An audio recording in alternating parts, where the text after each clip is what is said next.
அடிவரிசை பயிற்சி, கோர்வை பயிற்சி 5 எளிமையான பயிற்சிங்க.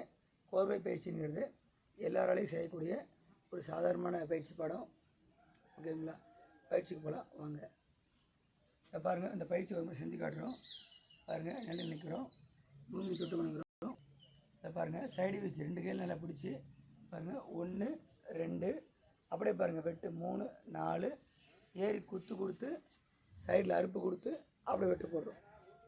ஒரு 8 ஸ்டெப் வரும். நல்லா பாருங்கள், நிர்மல் செய்கிறோம் பாடத்தை.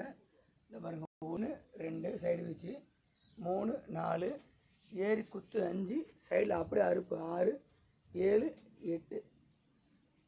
ரொம்ப எளிமையான பயிற்சி. இந்த பாடத்தை பாருங்கள், 2 பேரும் செஞ்சு காட்டுறோம். இந்த பாருங்கள், நான் ஏறுறேன், அவர் தடுப்பார்.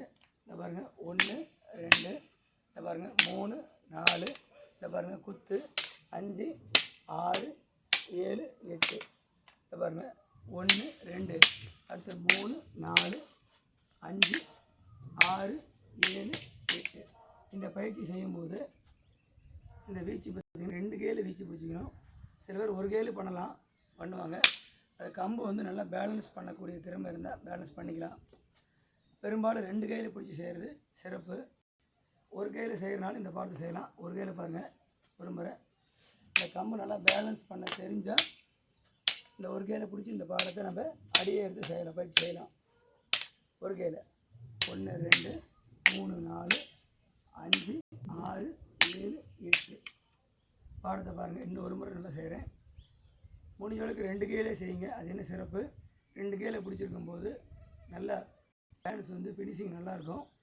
இந்த பாடம் செய்யும்போது அதே மாதிரி அடிவரிசை விளையாடும்போது எதிரை நோக்கி அடி போகணும். தடுக்கும்போது நல்லா கம்பை பாருங்கள், முன்புறம் நீட்டி நல்லா உடம்பை சுருக்கி கம்பை நல்லா முன்பக்கம் அதிகமாக போகணும். கீழ்ப்பகுதி பாருங்கள், கை நல்லா கடைசியாக பிடிச்சிருக்கணும். இந்த பிடி நிலை வந்து சரியாக இருந்தால் நம்ம மேலே அடிப்படாமல் நம்ம பாதுகாப்பாக இருக்கலாம். பாடத்தை நல்லா பாருங்கள், இன்னொரு மாதிரி செய்கிறோம். பாருங்கள் 1 2 பாருங்கள் 3 4 பாருங்கள் மாவு குத்து 5 6 7 8. இதை பாருங்கள் 1 2 3 4 5 6 7 8. இது ஒரு சாதாரண பயிற்சி பாடம். எல்லோரும் கண்டிப்பாக செய்யலாம். நம்பிக்கையோட பயிற்சி செய்யுங்க. நல்ல பயிற்சி செஞ்சால் இதை விட சிறப்பான பயிற்சி உங்களால் செய்ய முடியும். சுற்று வரிசை பாடங்களை தனித்திறமை பயிற்சிகளை முன்னாடி போட்டிருப்பேன். அந்த பயிற்சிகளை எடுத்து நல்லா பயிற்சி செய்யுங்க. சுற்று செஞ்சு நல்லா பழகி, நல்ல பாவல வரிசையில் நல்லா பழகி, அப்புறம் மெதுவாக அடிப்படை அடிகளில் நல்லா பயிற்சி செஞ்சு அப்புறம் கோர்வை பயிற்சி பண்ணுங்கள். படிப்படியாக நம்ம பயிற்சி செஞ்சால் தான் செய்கிற பாடங்கள் வந்து திருத்தமான முறையிலையும் தெளிவான முறையிலையும் இருக்கும். நல்லா பயிற்சி செய்யுங்க, நீட்டாக செய்யுங்க, நம்பிக்கையோடு இருங்க. நன்றி.